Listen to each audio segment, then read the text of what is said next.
C456, English Composition 2 is done. If you guys are new to the channel, welcome.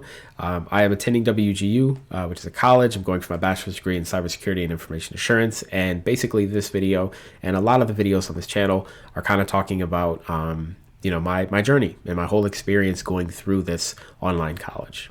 This was kind of a momentum killer, to be honest with you. The first week, I finished 3 classes. Second week, I finished 0 classes.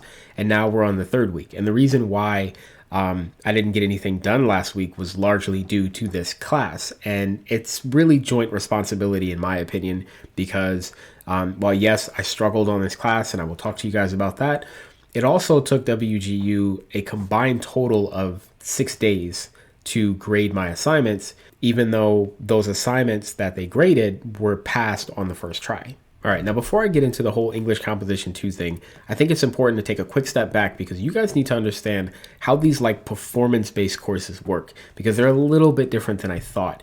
And there's 2 important things that you need to know. The first thing that you need to understand about these performance-based classes is it's not just do one paper and then you're good to go. At least none of the ones that I have to do are like that. All of my performance courses are multi-step, meaning that, for example, technical communications has 3 different tasks I have to do. You do the first task, you turn it in, you get graded, you do the second task, you turn it in, get graded, and then you do the third task. And when all of those tasks are completed, then you have completed the class. And so because all of the ones that I have those multi-steps in there, they actually take significantly longer because remember, with the performance-based classes, you have to be manually graded, which means you're going to be waiting for them to grade it and give it back to you. And it doesn't matter if you complain or not. I saw some people complaining in like some of the course chatters for some of the classes. You can complain all you want to. It's not going to make them go any faster. You'll get the results when you get the results. And so you may get stuck waiting a little bit. The second thing, and most of you probably already know this, I just wasn't really thinking about it, is that they can vary wildly in what it is you have to actually do. It's not just write a paper. You may have to actually go in and do something and take screenshots of it, or you may have to turn on your webcam and do a video presentation. Maybe you have to do something in Excel. Maybe you have to write some type of code, whatever it is. There's a ton of different things. The performance class is not just write a paper. And so with that being said, let's get back to specifically English Composition 2. English Composition 2 requires 2 tasks in order to pass it. I can't tell you exactly what these tasks are. I don't want to get in trouble with WGU, but just know that the first task that you have, you do it, you turn it in, and then the second task that you have is really based off of a lot of stuff from that first task. You will use the information in that first task to help you complete the second task. Now, I will give you a warning here because I was actually pretty nervous about this. When you turn in this task, you're going to turn it in and you're basically going to have 2 things that are looking at your paper. You have their automated system that's kind of tracking and looking for similarities. And I'll show you that. I actually think their similarity report system is awesome. And honestly, I can't wait to show you.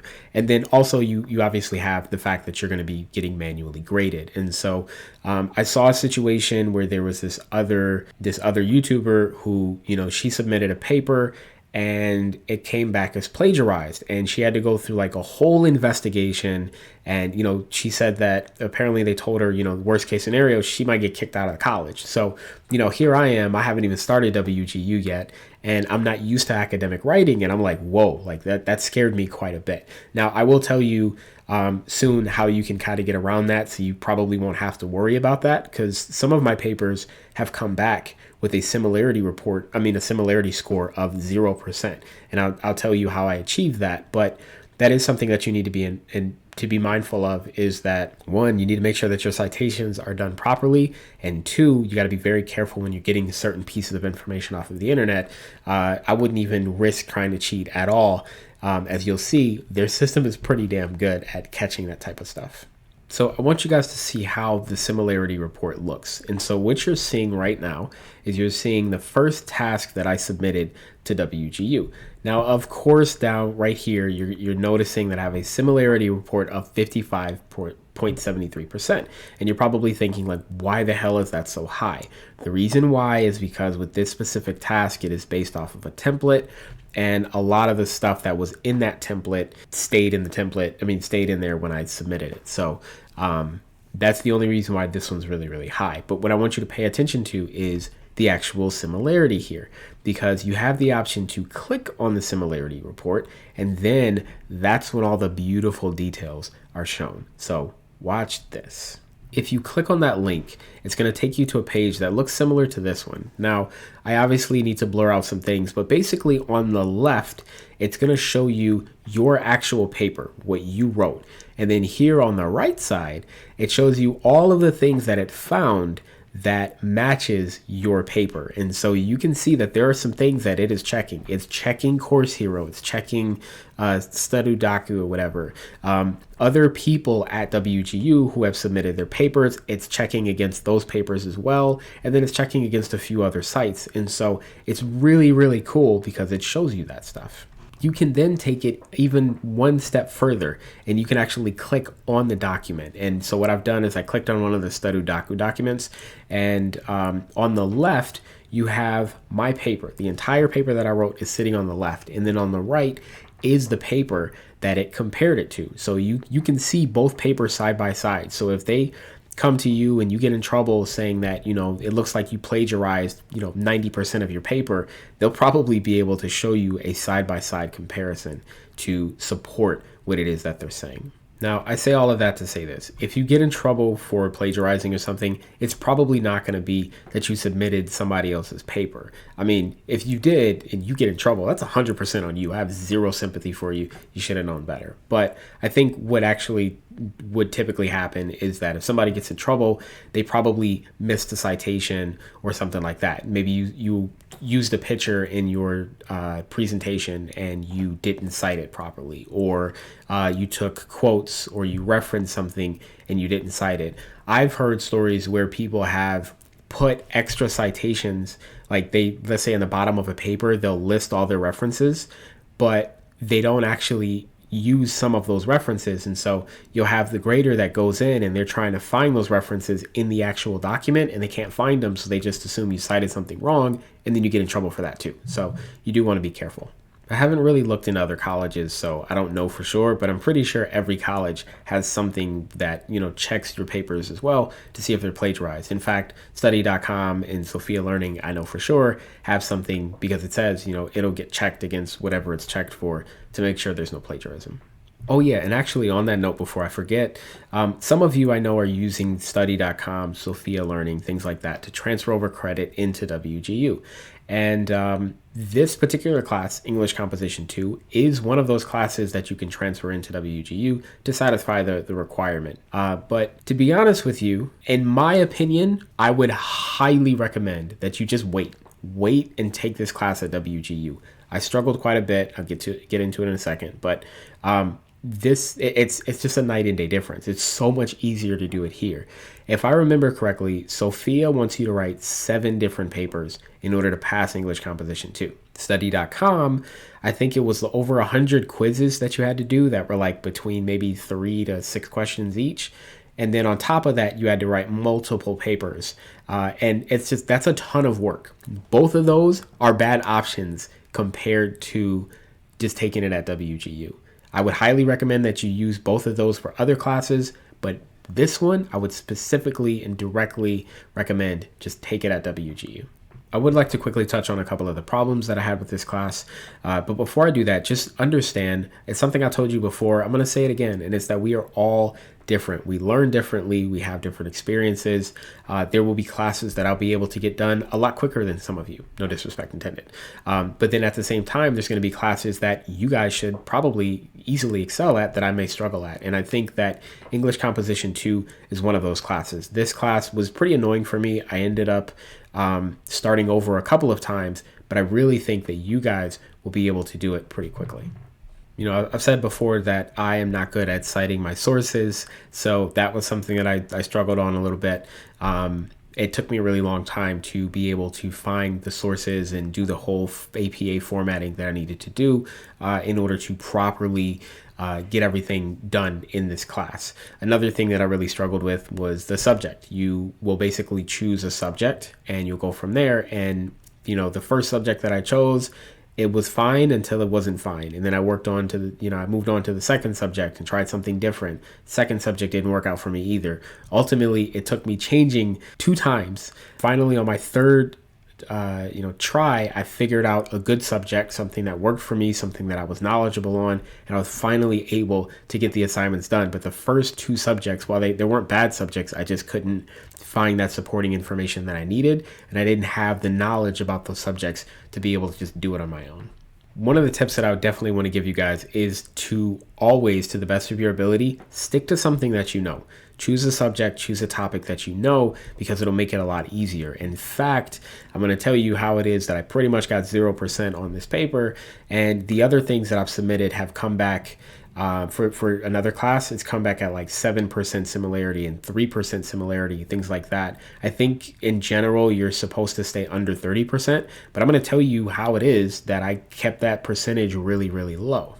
Now, I'm going to tell you what I do, but I'm not necessarily saying that you should do this. You actually probably shouldn't do this. Like, it's not like against the rules or anything. It's just you might fail if you don't know what you're doing. So what I do typically is, I get the subject, I look at the requirements of the papers and things that I have to do, and then I will literally just sit and I will write like 95% of the whole paper. And that's all based off my own information, things that I know about the subject. And so what happens is it's already in my own words. So I don't have to worry about getting marked for plagiarism or anything like that because it's in my own words. And then once I've actually finished the paper, then I go back and I start looking for, references and things that I can put into the paper to support the information that I've already said. And this has in the past worked great, and it's also been a problem because you may run into an issue where you think you know what you're talking about. Maybe you do know what you're talking about, but then when it's time for you to actually go find the references to support that information, you realize, oh wait, you know what? I can't find anything. So you do need to be careful about that.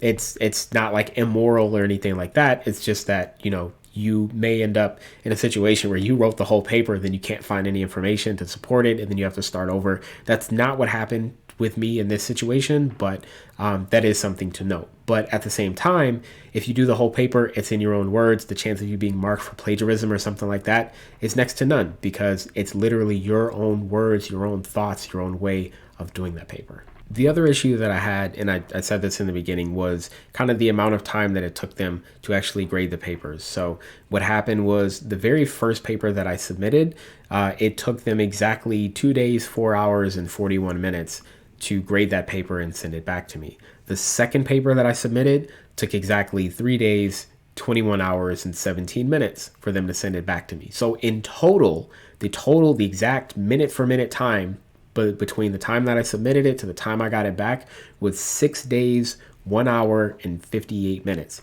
That is a long time to wait for someone to grade your paper. And look, the thing is, I understand, again, they might be short-staffed, they might be really busy.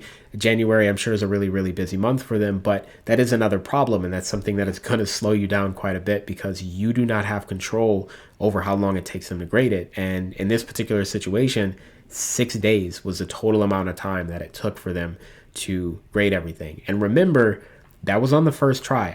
I managed to pass these on the first attempt. If it would have gotten sent back to me and I would have had to revise something, I may have had to wait even longer. It may have been, hey, you have to revise this. I revise it, I send it back. Maybe I have to wait another 2 days or something like that. So that's why it's really important to the best of your ability, do what's required, make sure that it's done and it's correct, because if you get something wrong, you might be playing tag back and forth with their grading department, and it might take a long time to finish this class or any class that requires a performance assessment. And yeah, that's pretty much my updates for this particular class. Now, of course, you guys are wondering what's next. I'm really hoping that I can pick that momentum back up that I had on my first week, and I'm hoping I can get a lot of things done. So since English Composition 2 is done, I have 2 classes right now that are open. There is the Technical Communications class, which I actually, as of yesterday, I submitted the final assignment for that. So I'm just waiting. Hopefully it gets graded and comes back as good. We'll see. And then also there is the the Introduction to Cryptography class. That class, I am planning on taking the exam tomorrow morning, so we'll see what happens there. I will be honest with you, I took the pre-assessment and I failed it. The pre-assessment's not too bad. I mean, I took it without studying for it, just wanted to see where I was. So, the pre-assessment doesn't count against your grade or anything, but it did show me that I need to study, and there's a lot of stuff I need to brush up on and remember there. So I'm trying to get all of that done right now as fast as I can, because I want to take the exam tomorrow and hopefully pass it before I meet with my program mentor. Because if I can meet with my program mentor and say, hey, this has already been passed, then, I can easily get something else unlocked and I can move on to the next class. But that's pretty much where I am right now. So still feeling pretty good. I'm ready to get that momentum back up. I'm ready to continue to knock out classes. And so, we'll see what happens. But until my next video, you guys take care.